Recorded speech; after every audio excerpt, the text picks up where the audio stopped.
पाकिस्तान तहरीक इंसाफ पर पाबंदी कैसे लगेगी, ये चीज़ें खुलकर सामने आ गई हैं। बानी पीटीआई इमरान खान पर इंसदाद दहशत गर्दी का मुकदमा दर्ज हुआ इस्लामाबाद में।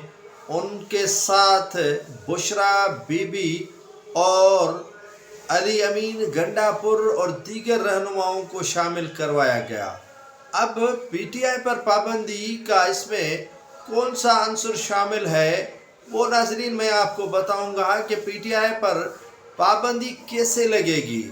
अली अमीन गंडापुर, बुशरा बेगम, बानी पीटीआई इमरान खान पर इंसदाद दहशत गर्दी की जो दफात शामिल करके एफआईआर दर्ज की गई हैं। कई रहनुमा इससे कबल इन्हीं मुकदमात के डर की वजह से पार्टी को अलविदा करेंगे, और जब पार्टी को अलविदा करेंगे तो पार्टी के अंदर जो जान है वो आहिस्ता आहिस्ता ख़त्म होती जाएगी, और जब पार्टी से जान ख़त्म हो जाएगी या कुछ उनमें ऑक्सीजन होगी तो फिर जो सिंध असेंबली है, कौमी असेंबली है, पंजाब असेंबली है, बलूचिस्तान असेंबली है, सेनेट है, वहाँ से पीटीआई के ख़िलाफ़ करारदाद पास करवाई जाएंगी कि ये फसाद फैलाने वाली जमात है, पाकिस्तान को डीरेल करने वाली जमात है।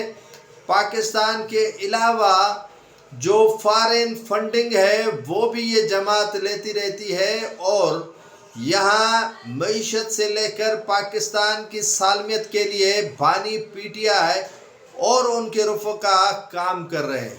ये आसानी बना लेंगे इसी तरह से, और ये काम शुरू हो चुका है। कल से आपने देखा होगा कि कई ऐसे रहनुमा थे पीटीआई के जिन्होंने अपने अपने ओहदों से मुस्तफ़ी हुए। उन्होंने बहाना बनाया कि बुशरा बेगम ने उनकी बड़ी बेइज्जती की, इंसल्ट की। बुशरा बेगम ने उन सारे अहकामात को वीटो किया।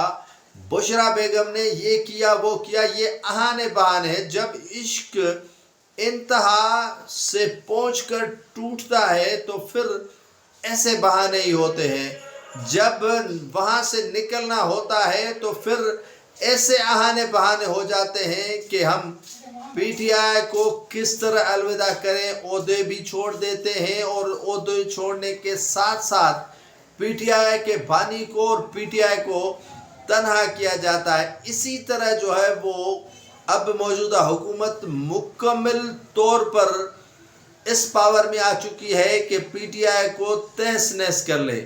बानी पीटीआई को ही छोड़ें, बाकी जमात को वहाँ से निकाल दें, जैसे मुर्गी के नीचे से अंडे या बच्चे निकाले जाते हैं। इसी तरह पीटीआई को टुकड़ों में बांटा जाएगा और उनके कई ग्रुप्स बनाए जाएंगे, जिसकी तैयारी अब से शुरू कर दी गई है।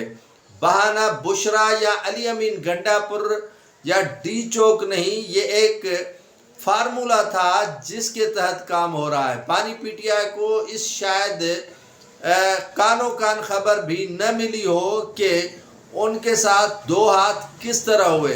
9 मई के वाक़यात के बाद अब ये दूसरा वाक़या था जिसके बाद पीटीआई के रहनुमाओं ने मिलकर जो है वो गेम खेली बानी पीटीआई के साथ, और इसमें कोई और शरीक हो न हो, लेकिन बानी पीटीआई के रफ़का ज़रूर इसमें शामिल हैं।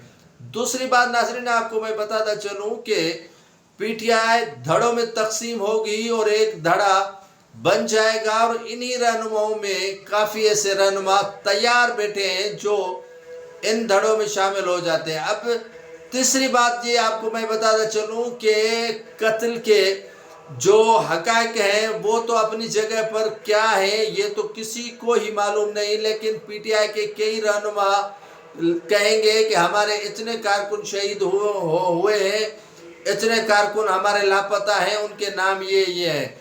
फिर हुकूमत उनको मीडिया के सामने लेकर आएगी तो ये तो बंदे जिंदा हैं, तो फिर मुर्दा कैसे पाए गए या शहीद कैसे इन्होंने जो है वो डिक्लेयर किया। ये भी काम पीटीआई के जो है वो चंद रहनुमा ایک دو روز میں کرنے والے ہیں اور لسٹ جو ہے وہ فراہم کریں گے، اور لسٹ کے بعد انہی کارکنان کو میڈیا کے سامنے پیش کیا جائے گا کہ آپ دیکھ لیں کہ وہی بندے زندہ ہیں جن کو پی ٹی آئی کی قیادت جو ہے وہ مردہ قرار دے رہی ہے۔ اب اس جماعت پر جو ہے وہ پابندی لگنی چاہیے، اور یہ جماعت ملک کے اندر جو ہے وہ فسادات برپا کر رہی ہے اور جھوٹ کا پلندہ ہے، اور اسی طرح بانی پی ٹی آئی کو بھرپور نقصان دینے کی کوشش کی جائے گی۔ اول تو اسمبلیوں سے یہ قرارداد پاس کی جائے گی، اور قرارداد کے پاس جو ہے وہ آئینی عدالتوں کا بھی اگر پی ٹی آئی رخ کرے گی بھی تو ان کو ریلیف نہیں ملے گا، کیونکہ ان کے اہم رہنما تب تک پارٹی کو الوداع کر چکے ہوں گے۔